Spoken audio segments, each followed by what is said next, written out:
Ipararamdam ko sa kanya kung gaano kasakit ang ginawa niya sa akin.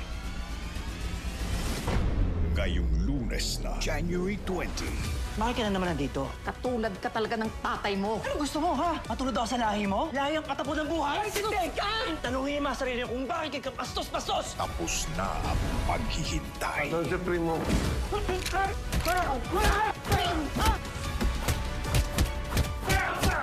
Tumama ka sa amin. Sabi ko na, Amanda, ikaw yung nakita ko. Huwag kang makialam dito, Divina. Sila primo! Walang pagsabayan na tayo!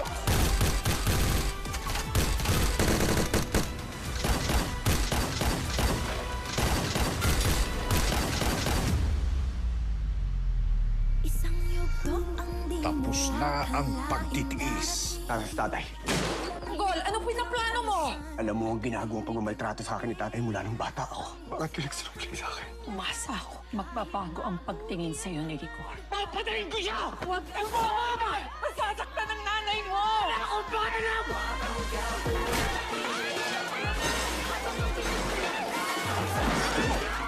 Oras na ng pagtutos.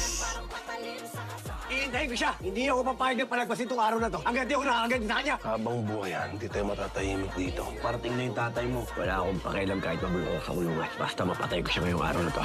Ikaw!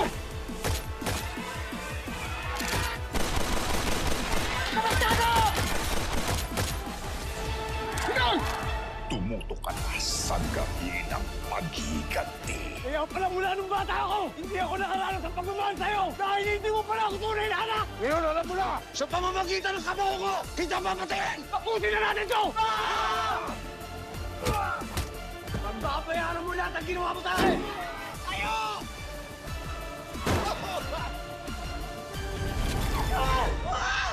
At ang pinakaabangang revelasyon, mangyayari na. Tatay mo pa rin siya! Yung tatay ko! Yung tatay ko! Tiyak na, siya ang pagpapaltinay ko. Wala ko patawaran ng ginawa mo sa akin! FPJ's Batang Quiapo.